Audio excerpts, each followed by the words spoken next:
Love to talk to you about it. We're starting the second big calculus topic today. The first big calculus topic was limits. Second big calculus topic is derivatives, and we'll spend almost the whole rest of the semester on derivatives. At the very end, we'll squeeze in the third topic, antiderivatives. In math, you learn how to do something, and then you learn how to undo it. So we're going to learn to take a derivative here, and then when we get to chapter 5, we're going to talk about antiderivatives. You may remember at the beginning of chapter 2, there was a conversation about the problems that motivated math or motivated the development of calculus. And one of the big ones was the tangent line problem, the slope of the tangent line. It's easy to find a slope of a line. You give me a linear equation, and I can find 2 points on that line. And with those 2 points, I can find the slope of that line. And the slope of the line would be the same regardless of which 2 points on the line that I used.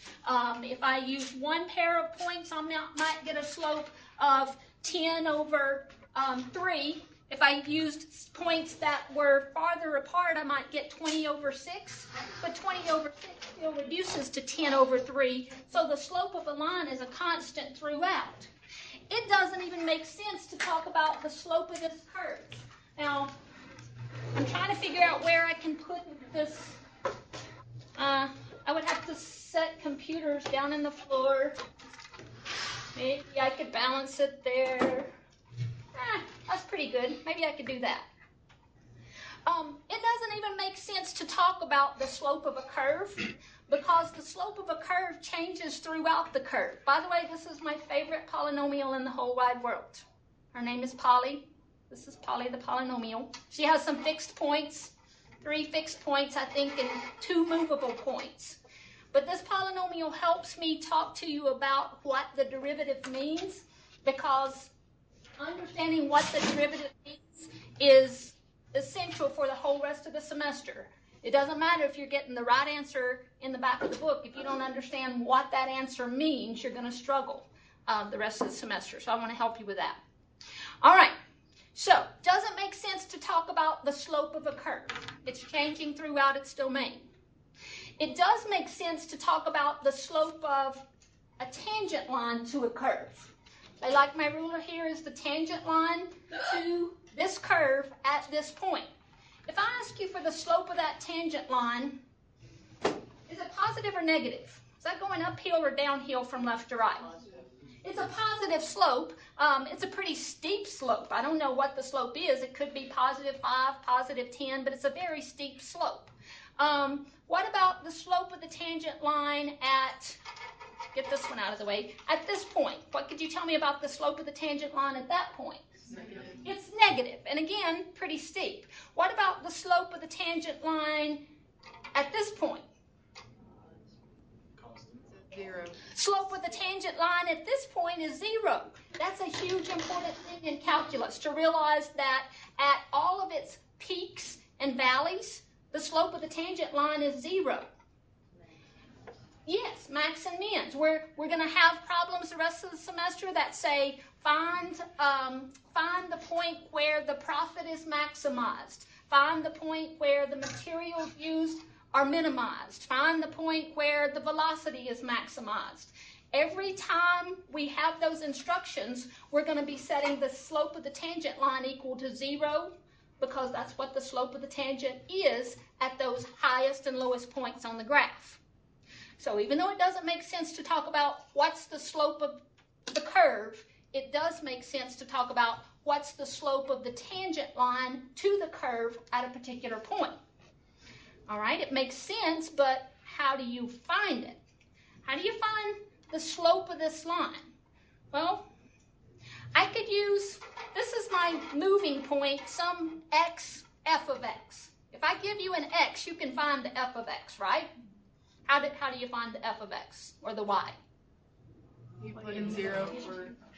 Well, you plug in whatever the x is into the function. All right, so this is some point x, f of x.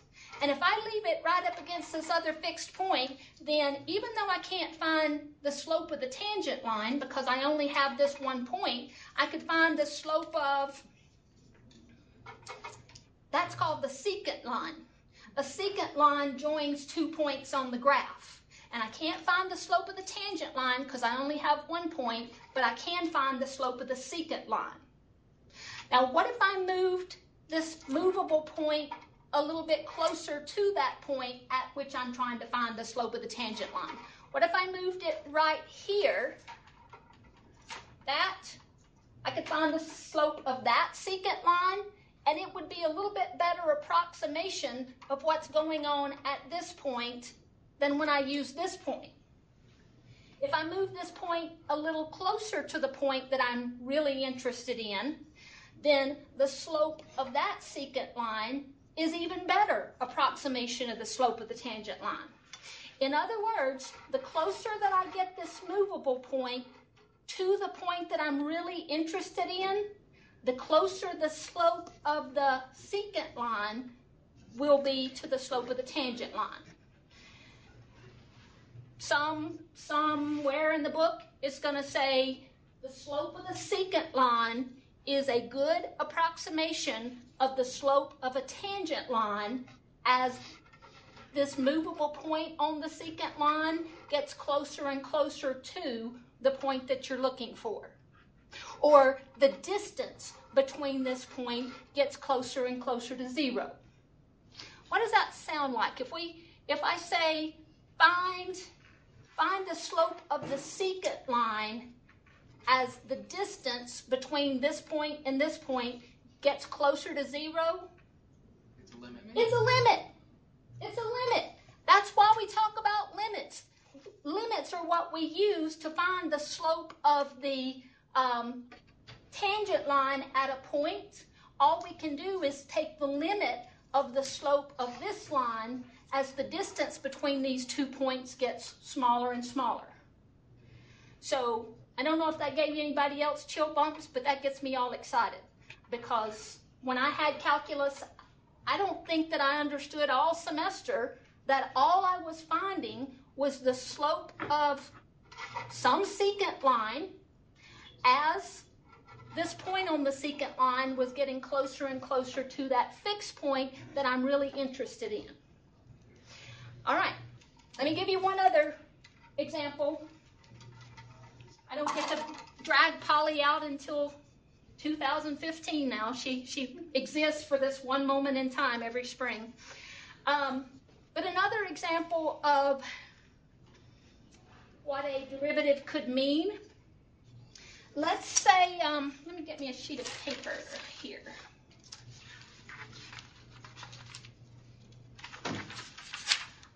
Let's say, and I didn't think this totally through before I started, so my numbers may not be great, but let's say this is I-40 from Crossville to somewhere west of Crossville. This is mile marker 317, and I left mile marker, there you go. I left mile marker 17 at 8 a.m.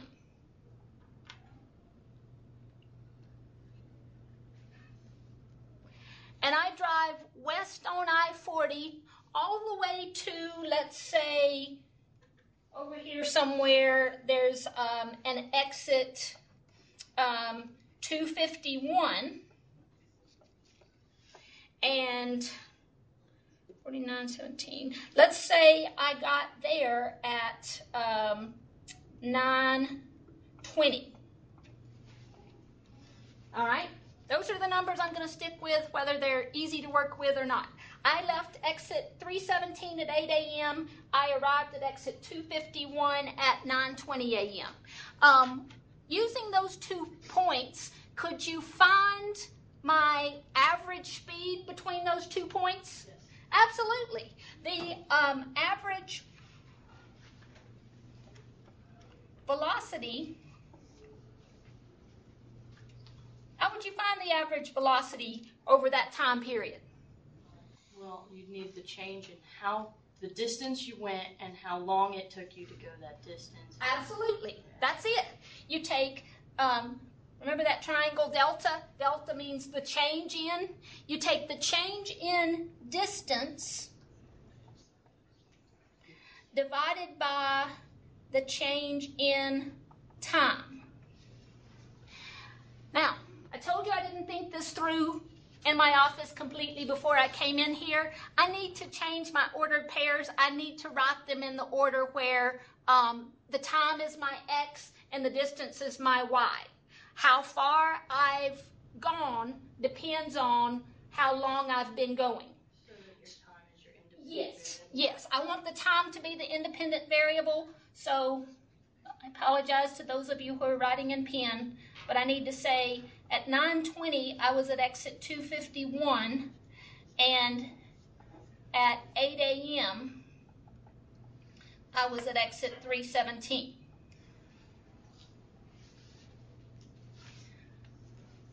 So the distance I traveled would be the difference in my two y values.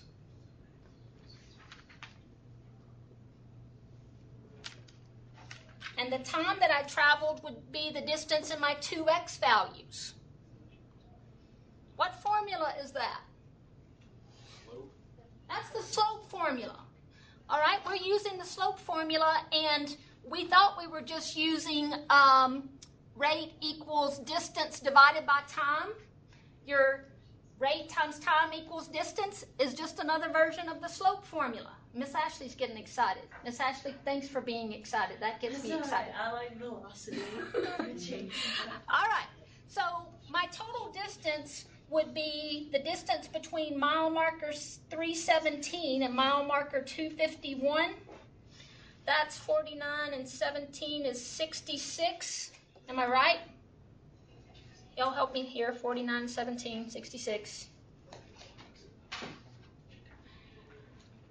And then the distance between the times on the clock, 9:20 minus 8 o'clock, is 80 minutes. An hour and 20 minutes or 80 minutes. And so my time, now if I'm using the time in minutes, then this is miles per minute. Maybe that's not how we normally measure time. Instead of using miles and minutes, usually we use miles and hours. I could say that hour and 20 minutes is 1 1/3 of an hour. If I don't want to introduce minutes there, I can say 66 divided by 1 1/3, so that my units are in miles per hour. And then what is 66 divided by 1 1/3? 66 divided by 4/3 is 66 times 3/4. And those of you with a calculator can do this faster. 49.5. Somebody double check me. What did you say? 49.5, yeah. 66 divided by 1 1/3, 49.5 miles per hour. That's pretty slow on the interstate, but maybe it was raining. Maybe it was snowing. But we just used the slope formula to find the average velocity or average rate of change from mile marker 317 to mile marker 251. Now, let's say that I knew I had passed a policeman at mile marker 280. And I'm really worried because the speed limit, this is all hypothetical, the speed limit at mile marker 280, maybe it's a town or something, but the speed limit at mile marker 280 was 50 miles per hour. And once I get here to exit 251, I'm worried about, well, how fast was I going when I passed mile marker 280? Maybe it was just one of those cameras that's going to take a picture of my license plate. I know blue lights didn't come on behind me, but still, maybe the camera caught me speeding. I want to know how fast I was going when I passed mile marker 280. Well, I could say that over that entire distance, I was going an average that was less than the speed limit. But if I wanted a better approximation of how fast I was going at 280, then I need to know how fast I was going, not how fast I was going, but I need to know the time and the mile marker at some other point on the trip.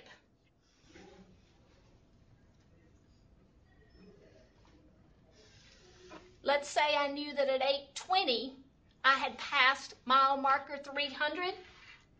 Then using this point that's closer to the point that I'm actually interested in is even a better approximation of how fast I was going at exit 280 than if I use this beginning point.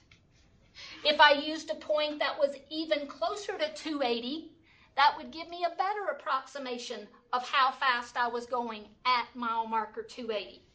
And then, theoretically, I could keep finding points closer and closer to mile marker 280 and my time when I passed that exit. And every time my point got closer to the point that I was actually interested in, the slope of the line would be a better approximation of how fast I was going at exactly 280. So if I say, let's find the slope, or let's find the velocity using the slope formula as my moving point gets closer and closer to my fixed point, again, that's a limit. And that's why limit is the most basic concept in calculus. It's the idea of one thing getting infinitely close to another because you can't say exactly what was going on at 280, but you can say what's going on darn close to 280. And the closer you get to 280, the better approximation that estimate is going to be of what was actually happening exactly at 280. All right, if you understand that, then you understand more than I understood in Calculus 1, 2, 3, 4, and Advanced Calculus 1 and 2. I didn't get it until I started teaching it. It was like, crap, that's just the slope formula. I don't know why I didn't get it. I think I wasn't listening because I had a really good teacher. It wasn't my teacher's fault. He's wonderful. Mr. Oh, no. No. Spate. Carlos Spate, LSUS. I've got his picture on the front of an alumni magazine in my office. He's the most fabulous calculus teacher ever, and I just wasn't listening. All right. So let's look at a couple things in the book, and then we'll do some examples. When did you put the notes up? Man. Okay, let me tell you. When y'all notice that, please let me know. There's one button that I have to click to change the notes from invisible to visible. And if I, if I forget to click that button, the notes are there. You just can't see them. So don't worry that you don't have these printed. I will click the button to make them visible, and you can print them after class. We're really only going to do 3 examples. So those 3 examples is all you have to write on your own paper, and then you can print the notes and read all the stuff that I typed for you. Let's see the definition of a tangent line with slope m.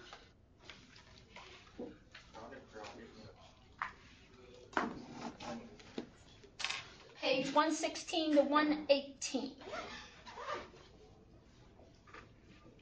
116 is just showing you a tangent line to various curves. Here's the tangent line to a circle. And figure 3.2, we have the tangent line to a curve. But it doesn't make sense to just say, what is the slope of the tangent line to the curve, unless you say, at a particular point. At this point, P, that would be the tangent line. But if I had chosen a different point on that graph, then I'd be talking about the slope of a different tangent line. In part B, I could find the slope of the tangent line at that point P. And in this third graph, I could find the slope of the tangent line at that point P. Here's the definition of the tangent line with slope M. You find the slope by taking the limit as delta x goes to 0. I'm going to call delta x that little scooching over amount. That's how far away the fixed point is from the moving point. So as that distance is getting smaller and smaller, the slope of the tangent line is just going to be the limit as that distance gets smaller and smaller of the distance in the y's divided by the distance in the x's. Just like in 9th grade algebra, that's y2 minus y1 over x2 minus x1. Written with function notation rather than x's and y's. This is the limit as delta x goes to 0 of f of c plus some little scooching over amount. That f of anything is just a y, so that's just my second y minus my first y. My first x is c, f of c is my first y. My second x is c plus delta x. My second y is f of c plus delta x. So this is just y2 minus y1. That delta x is just x2 minus x1, the difference in the x's. So if f is defined on an open interval containing c, and if this limit is the slope and that limit exists, then the line passing through c, f of c with slope m is the tangent line to the graph of f at the point c, f of c. If that limit exists, then that's the slope of the tangent line, and the tangent line is the line going through that point and having that slope. That's like the ones we're going to do in class. All right, here's the first biggie since the delta epsilon proof. Delta epsilon proofs were definition of the limit. Here's the definition of the derivative. In tonight's homework, we're going to find derivatives using the definition of a derivative. It's going to cause you to want to spark your eyes out. It's not fun. Just like when we were first talking about limits, we only found limits by making those big tables and saying, as x gets close to something, what are my y's getting close to? That was the hard way to do it. The next night we found out, really all I have to do is direct substitution when I can, and then I have a few tools for fixing a problem if I can't do direct substitution, but we learned to do it the hard way first, so that we had a mental picture of what limit meant. It's what your y's get close to as your x's get close to something. Well, we're going to do the derivative the hard way so that you just understand it's the limit as that little scooching over amount gets smaller and smaller, and that's just the slope formula. And then you're going to learn that there's a miraculously easy way to find limits Wednesday. So don't drop today. Wait till Wednesday. The most common notation for the derivative is called f prime of x. That's what we'll use 90% of the time. You give me a function f of x and tell me to find the derivative, I'm going to write that derivative as f prime of x. Or if you give me a function y equals something, something, something, then instead of using f of x, I might use y prime. These other notations, this second one is pretty common, dy over dx. You can think of it as the difference of the y's divided by the difference in the x's. So those first three notations you should get very familiar with. These last two you don't see as often, but I could say this is find the derivative, and then instead of telling you f of x equals blah, blah, blah, I could say find the derivative of, and then put in parentheses 3x plus 2. 3x plus 2 would be the function I want you to take the derivative of. Miss Ashley, what is it? I never even thought that dy dx was the difference in y over the difference in x. Yes. Yeah, it is. It's the slope formula. Yep. All right, so f prime of x, dy over dx, and y prime are the three that we'll use the most often. And also, because I know how much you love working with that little delta x, what if instead of using delta x, we use, I think it's on, well, it's not, I don't see it on another page, but I typed it in our notes. what about if we use, instead of x plus delta x, what if we use h for that little scooching over amount? Then our definition of the limit will be the definition of the derivative will be the limit as that scooching over amount gets smaller and smaller of the difference in y values between f of x and f of x plus the scooching over amount, divided by that h is just the difference in the two x values. The numerator is the difference in the y's, the denominator is the difference in the x's. So in tonight's homework, even those of you who have seen the shortcut can't use the shortcut. You have to find the derivative by the definition. Find the derivative of f of x equals 8 minus, I believe that's supposed to be 1/5 x. It didn't print very well, but I think that's supposed to be 8 minus 1/5 x. What's the graph of that function? It's a line. So if I just ask you, using your 8th or 9th grade knowledge of algebra, what's the slope of that line at any point, what would you say? It's negative 1/5. I know that line is going downhill from left to right, and the y's are decreasing by 1 every time the x's increase by 5. And that would be true for any 2 points on the graph. Now, let's see if calculus gives me the same thing, because if it doesn't, I'm going to retire right now. The limit, you write my f prime of x. There's the notation for the derivative. F prime of x is the limit as that little scooching over amount gets smaller and smaller of f of x plus h minus f of x. Now remember, that's called the difference quotient, and we had a difference quotient problem on the test. That just means put x plus h in the place of x.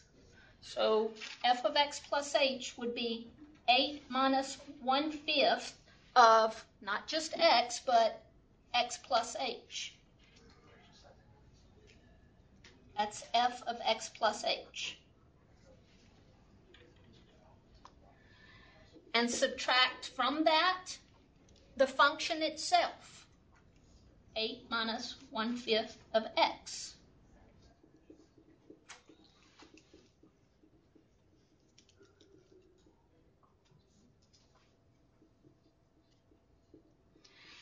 And then divide that by the little scooching over amount. I just thought of a better way to write this. That h is the distance between two x's. All right. Can we find that limit by direct substitution? No, I cannot let h just be 0 here. What if I think I want to clear the parentheses and then maybe clear the fractions? There's a couple different things you could do first, but I'd rather clear the parentheses first. Don't lose your limit notation until you've done the direct substitution. 8 minus 1/5 x minus 1/5 h minus 8 plus 1/5 x divided by h. 8 minus 8 is 0. Negative 1/5 x plus 1/5 x is 0. What's negative 1/5 h divided by h?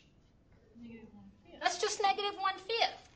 So that's the limit as h goes to 0 of negative 1/5.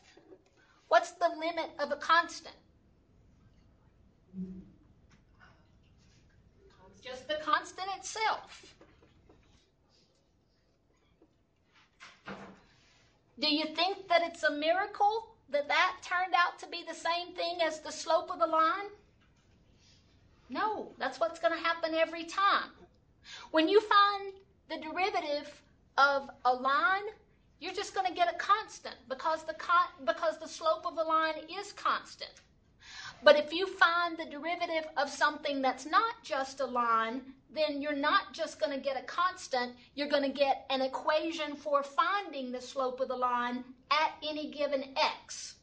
Let's say on a different problem I come up with f prime of x equals 2x. Then if I say, what's the slope of that curve at x equals 7? You'd go, 2 times 7 is 14. The slope at that point is 14. If I said, what's the slope of that curve at x equals 10? You'd put 10 into the derivative and say, 2 times 10 is 20.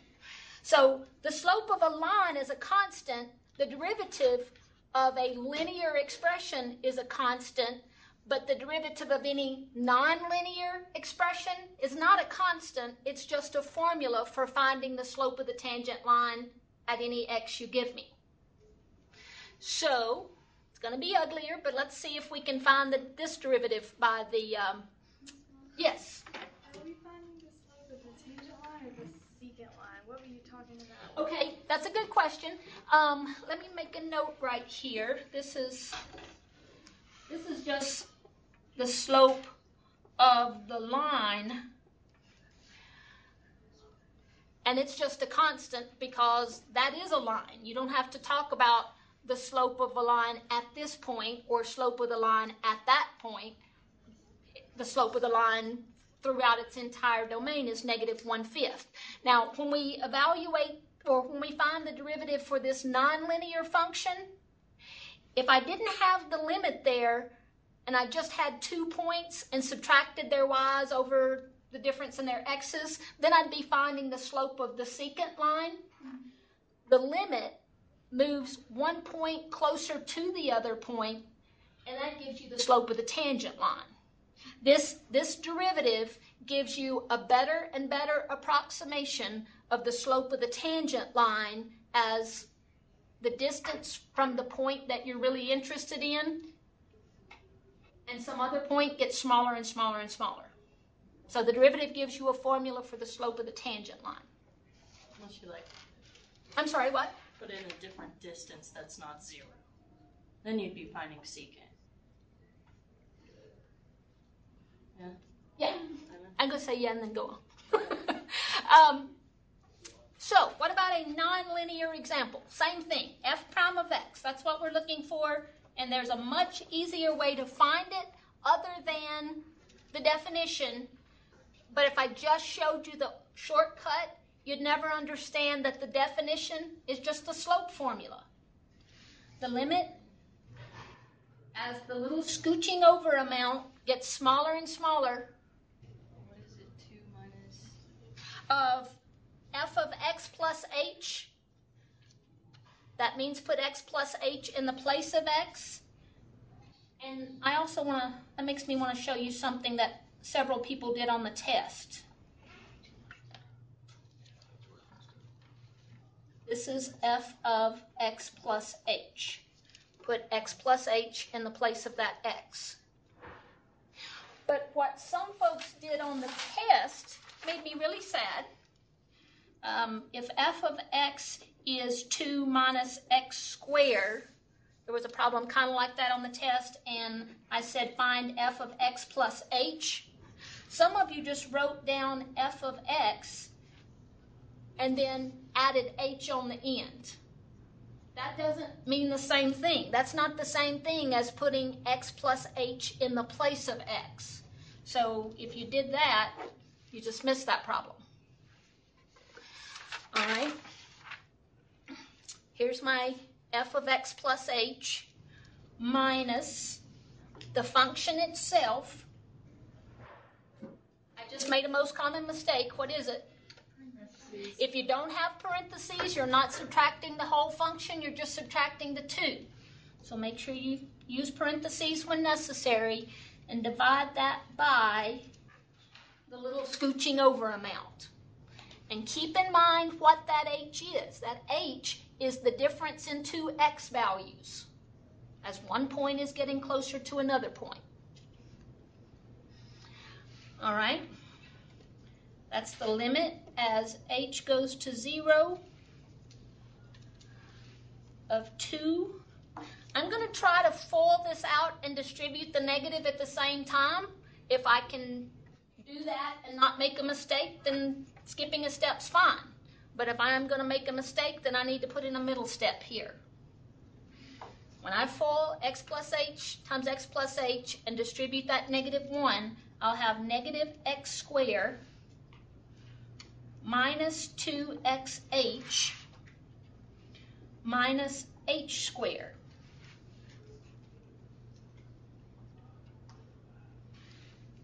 And then distribute this negative 1 through the second parentheses, negative 2 plus x squared.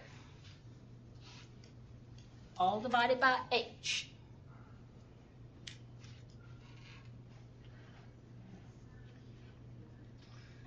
And then see what gives me 0. 2 minus 2 gives me 0. Negative x squared plus x squared equals 0. I will not engage in any illegal canceling here. What do I have to do before I can cancel out the h in the denominator? Factor out an h on the top. Factor out an h. You could factor out a negative h, but why? You only have a positive h to cancel with it. So I would just factor out an h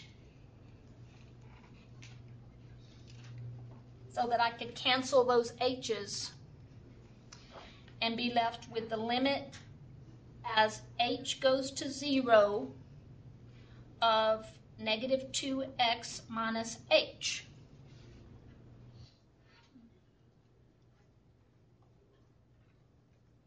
And as h gets smaller and smaller and almost 0, what does that expression become? Negative 2x. Now, that was a lot of work to find out that if the function is 2 minus x squared, then the derivative is negative 2x. And it's not just a constant, because what kind of graph was this? What's the graph of y equals 2 minus x squared? It's a parabola, and the slope of a parabola is not going to stay the same at every point. Here's the parabola right here.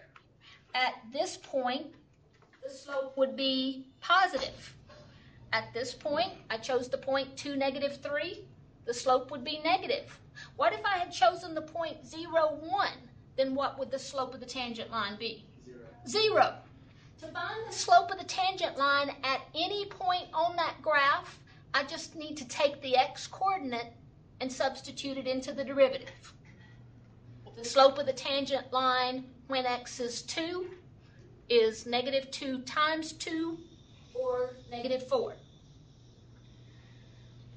And like I said, at the point 0, 1, if I put x equals 0 into the derivative, I get the slope of the tangent line is 0, which matches or agrees with the fact that the tangent line would be horizontal at that peak. So let's see, what did I type for you? F of x is not a linear function, so the slope of the tangent line at x is not just a constant, but the derivative gives you a formula for finding the slope of the tangent line.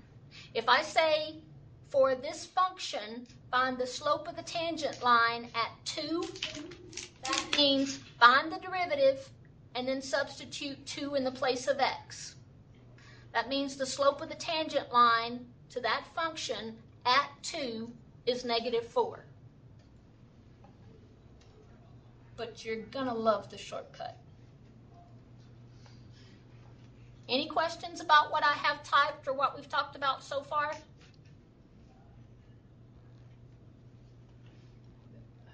This might be a dumb question. It's allowed. Are we ever going to have an undefined slope? Absolutely. As a matter of fact, Kayla, I bet you can figure out when that's going to happen.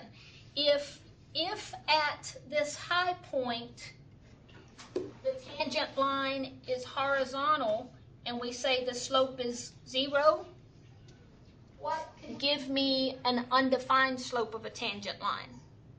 What kind of line has undefined slope?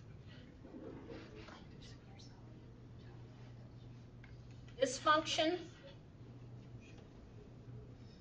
the slope of the tangent line right there, the tangent line to that curve would actually be vertical, and the slope is undefined. So the derivative would be undefined. Good question. All right, number 32. By the way, you don't have a whole lot of homework problems because you're using the definition, and using the definition is cumbersome. After we learn the shortcut, we may have 50 problems one night, but not tonight. All right, 32. F of x equals 1 over x plus 1.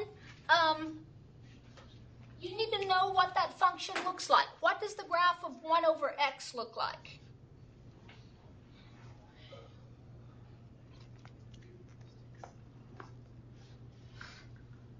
It's called the reciprocal function. 1 over x would have a vertical asymptote at 0. Just 1 over x would have a vertical asymptote at 0. And then you have those two pieces of the graph in the third and the first quadrant. This is very similar. This has a vertical asymptote at -1.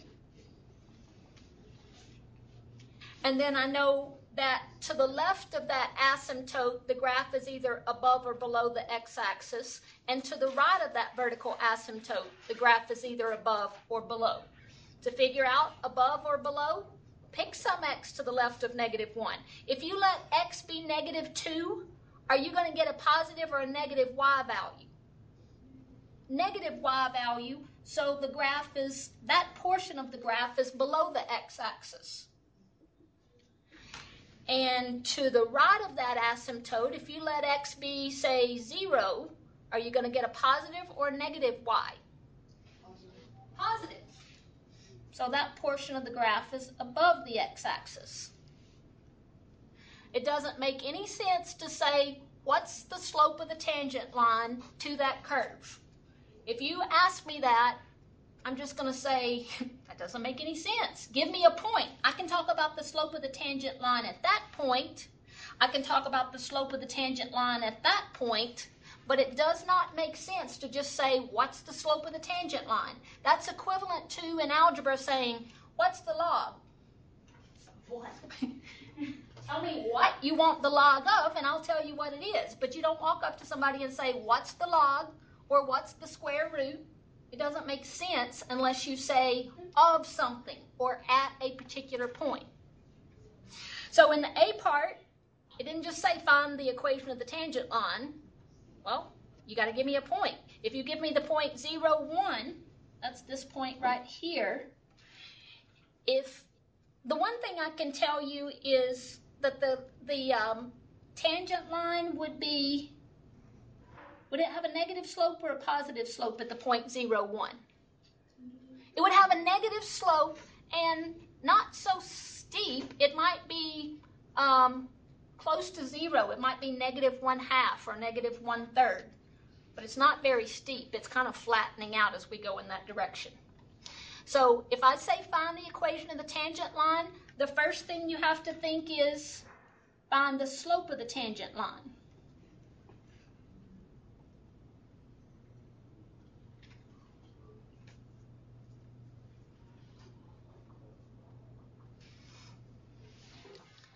The next thing you have to think is, how do I find the slope of the tangent line? What gives me a formula for finding the slope of the tangent line? Starts with a D. The derivative. The derivative gives me a formula for finding the slope of the tangent line at any point. So I'm going to say find the derivative.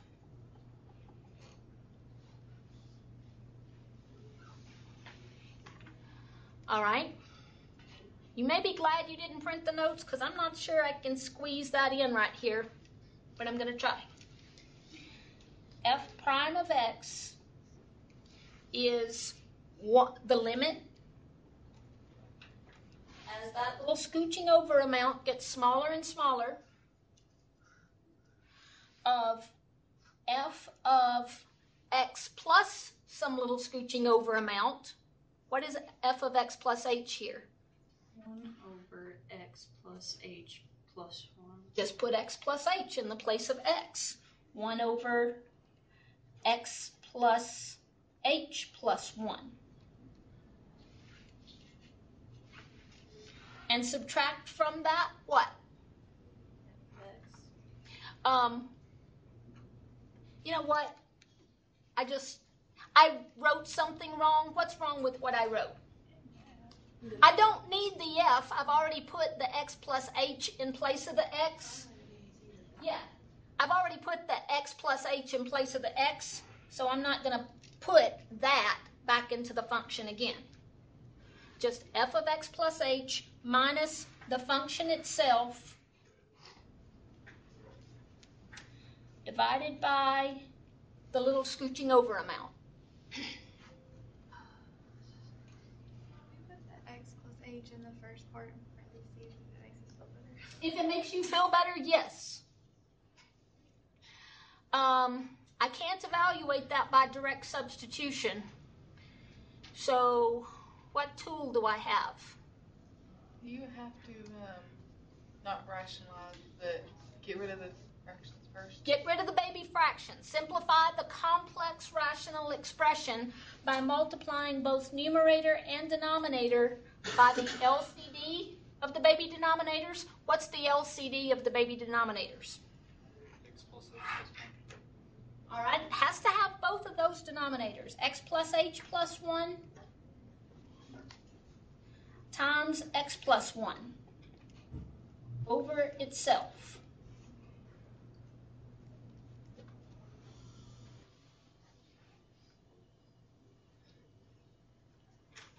Don't lose your limit notation until you've done the direct substitution, and we're not ready to do that yet.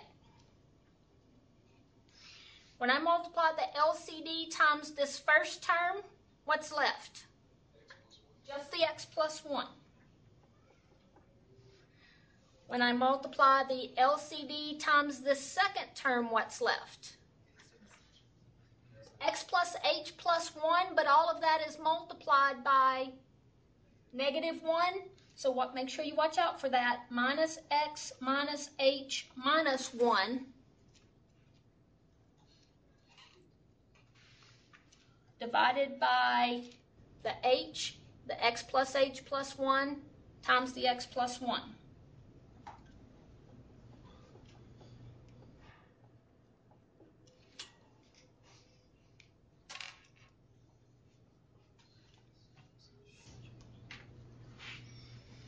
X minus x is 0, 1 minus 1 is 0. All that's left in the numerator is negative h. I can say h goes into negative h, negative 1 times.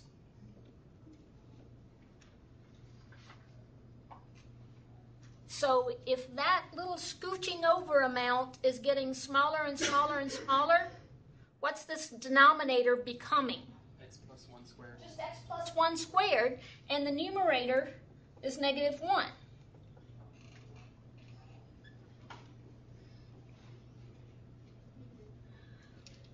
What we have just found the hard way is the derivative of this function. And what is the derivative of this function a formula for finding? What can we find with this derivative? Slope of the tangent line at any point. Well, you give me a particular point, I can find the slope of the tangent line at that point. Let me see. This is a formula for finding the slope of the tangent line at any point.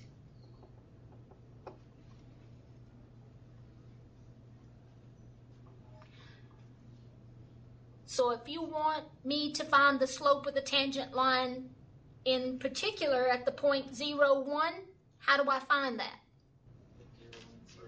Just put 0 into the derivative. I'd have negative 1 over 1, and negative 1 over 1 is negative 1.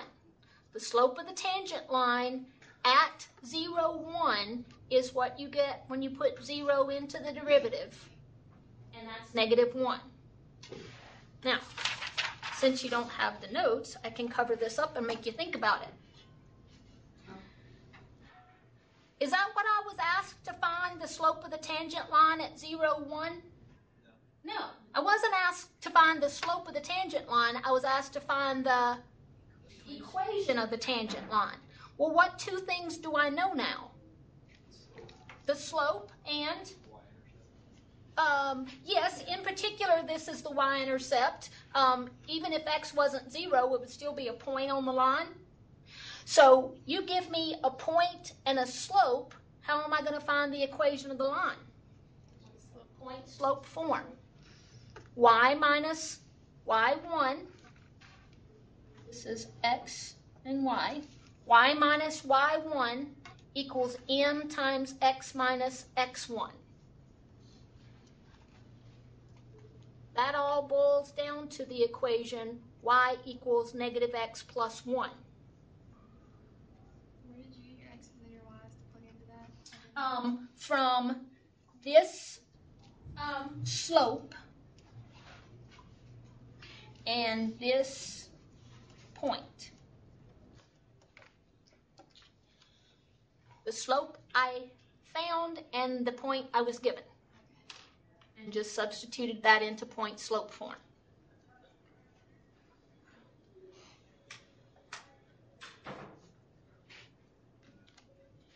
So the way that I got this picture was on the calculator, I graphed this equation. Wait, this is the picture for number 8 or 18. On number 18, I graphed the 2 minus x squared, and that was the concave down parabola.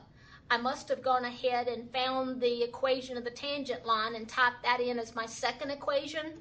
And sure enough, that tangent line does look like it touches the graph at the point 2, negative 3. So I could do the same thing on number 32. Graph the function and its tangent line. Let's see.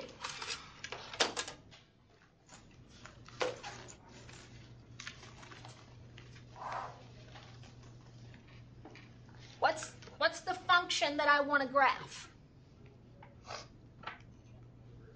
1 over x plus 1, make sure you have that x plus 1 in parentheses. And not only do I want to graph that function, I want to graph the tangent line at the point 0, 1. Well, what's the equation of the tangent line at point 0, 1? Negative x plus 1. I'm going to graph those two functions and keep my fingers crossed and with bated breath, hope that my tangent line touches that graph, the graph of the original function, at the point 0, 1. That's cool. That is fabulous. Holy cow. There's the function. There's the tangent line touching the point at 0, 1. Ta-da! And so when you have those directions in the homework, here's what I want to see. We already had, right here's the answer to the B part, and we figured it out without the calculator. That was the graph of the function with that vertical asymptote at negative 1, and there's the slope of the there's the tangent line. We didn't even need a calculator for it. So for B part, you just want us to sketch it? Yes, yeah, just sketch it. All right. Now, it kind of makes me sad, and I thought about, you know what, if I had known that you couldn't print the notes, I would have gone back in and I would have taken off that little box that tells you how to do number 32 on your calculator. But being as I've typed it, I'll go ahead and show you. I do want you to do the work and show your work and only use the calculator to check your answer. All right, you need to practice finding the derivative by the definition. But here's what we could have done. To evaluate the derivative of a function at a particular point, graph the function. So let me go back and take out, let's play like I didn't know what the derivative was. All I have is the original function and its graph. Let's say I want to find the slope of the function or slope of the tangent line at the point 0, 1. There's the point 0, 1. I can picture what the tangent line would look like, but I want to find the slope of the tangent line. It's under my calculus menu. Calc is in yellow, right above your trace button. Since it's in yellow, you have to press second, calc. Look at number 6. That's one of our notations for the derivative. It could say f prime of x. It could say y prime, but it says dy over dx. So I'm going to choose number 6. And now the calculator's waiting on me to tell it, and what point would you like me to give you the slope of the tangent line? Well, my cursor's already at 0, 1, so I can just hit enter. But if I wanted the slope of the tangent line somewhere else, I would have to move the cursor to the point where I wanted the slope of the tangent line. Since 0, 1 is the point I'm really interested in, there's the derivative, or the slope of the tangent line at the point 0, 1. Now, why is it saying that the slope of the tangent line is negative 1.000001? The answer is the calculator's not as smart as me. The calculator can approximate it, but I can find it exactly. All right? Negative 1.00001 is the best the calculator can do. Because of the way it's programmed to find the derivative, it may or may not find it exactly. I found it exactly. And so that should be my answer to the A part. Well, the A part was find the slope of the tangent line at 0, 1. Sure enough, we found it to be negative 1. And then it asked us to find the equation of the tangent line and graph it. Well, there's an app for that. It's under calc also. Second, calc. No, actually it's not. Look at what I've typed, not what I said. It's not under the calc menu, it's under the draw menu. Draw is right over this program key right here. So let's get out of the calculus menu and go to the draw menu. Second, draw. Look at that number 5. I want you to draw the tangent line.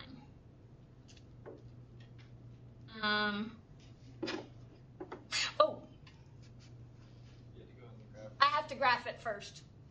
Again, I typed it, I didn't do it. There's the graph. Now, second, draw number 5.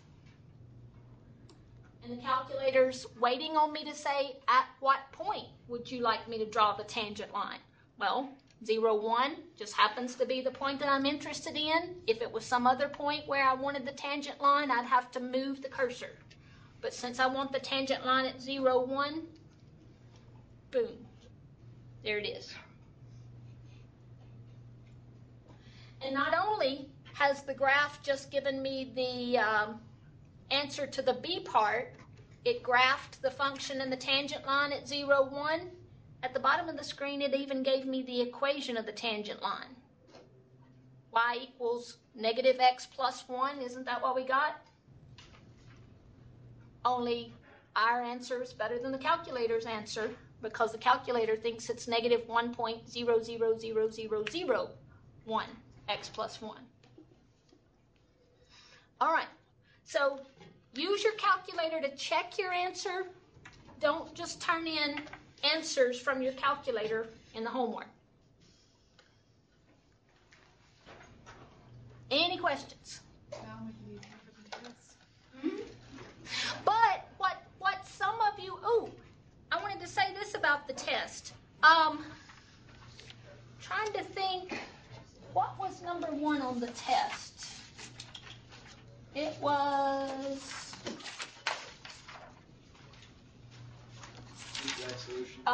natural log of x plus 7.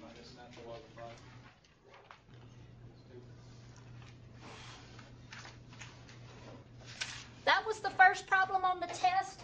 What was in bold-faced type on that problem? Give the exact answer. I don't want to know that you're a master of the calculator. That's fine. That's not going to help you build bridges. I want to know that you know how to solve that equation. So if you put 29.95 or 55, I forget which it was, and you have no work to back it up, you just wrote down something you got off your calculator, I gave you, I think, 2 points, but I subtracted 3 points. When I say give me the exact answer, I mean give me the exact answer. If I had known that, I would have at least put down that much. What do you think bold-faced letters mean? Well, no, like, I didn't put down anything because I couldn't figure out the exact answer. Oh, okay. I would have known that. I would have put down at least the calculator answer, if nothing 29.55? You put that back together as a single logarithm, and then what do you do next? I gave you about a point if you did that. And then what? Raise it to the power of e? Or? You can either think of it as raise both sides to the power of e, that works, or you can change it to exponential form. In exponential form, the base is e, the exponent is 2. No, the exponent of e is 2, and then x plus 7 over 5 is what you have on the other side. Some of you stopped right there. You haven't solved for x until you clear out fractions and subtract 7 from both sides. So when I say give the exact answer, that probably means I have purposefully made up a problem that you can't get the direct answer, the exact answer on your calculator, and I want you to show me that you know how to do this problem. So if you just write down the decimal from the calculator, you might get a point, but this is what I wanted. And many of you just ignored, no matter how bold-faced and underlined I put it, some of you just ignored give the exact answer. All right, we are almost out of time. Let's see what I need to say about differentiability and continuity, page 121 to 123.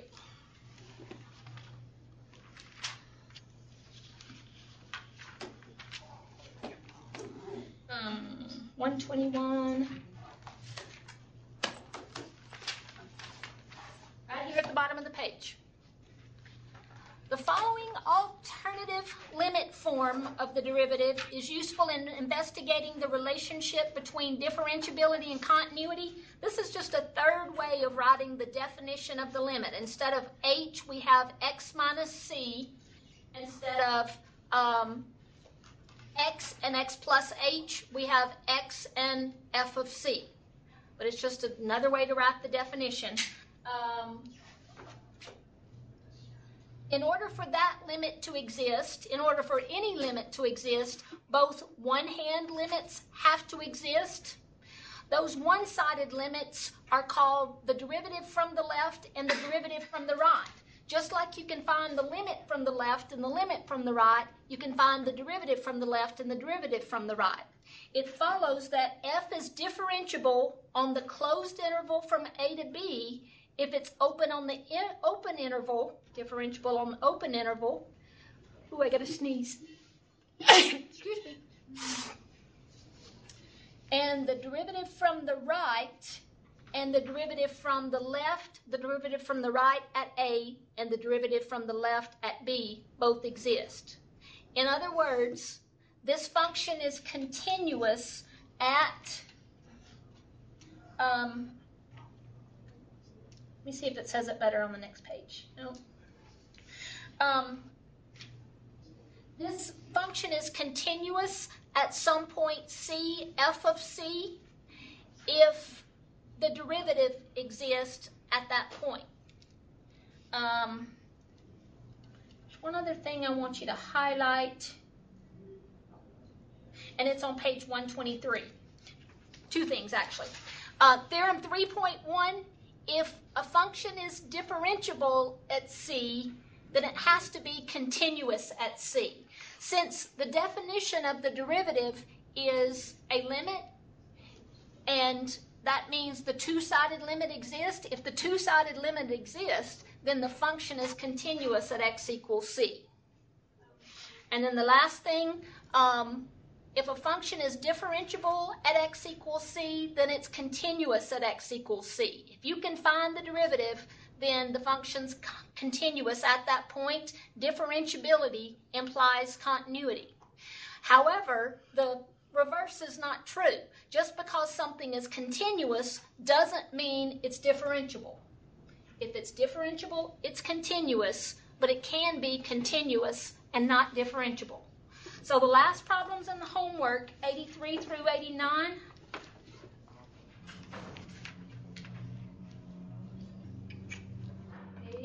Through 89, just look at these graphs and describe the x values at which the function is differentiable.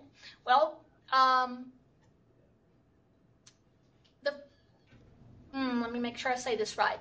The only place that this function, number 84, is not, I'm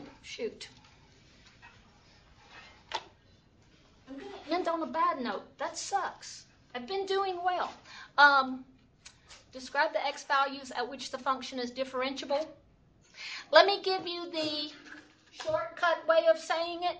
A function is differentiable everywhere except for where there are discontinuities in the graph, which means hops, skips, jumps, holes in the graph, and sharp turning points. We'll talk more about sharp turning points later, but this number 84 is differentiable. It's continuous everywhere. It's differentiable everywhere except for -3 and +3 because of those sharp turning points. That's in math. Huh? I didn't hear you. Harriman, are you there? Yeah. Yeah. I think someone Okay. out in the hall. Oh, okay. 86. This function is differentiable everywhere except for where it's undefined or sharp turning points. Where would that be? 2 and -2. 2 and -2. If those vertical asymptotes, the function's not going to be differentiable. Doesn't have any sharp turning points like 84 did, but it has vertical asymptotes, and the function can't be differentiable where it's not even continuous. So it's differentiable everywhere but -2 and 2. And what about 88? 88's differentiable everywhere except 0, where there's that jump discontinuity. Where a graph is discontinuous, it can't be differentiable. And for reasons we don't have time to talk about right this second, anywhere the graph has sharp turning points, it's not differentiable.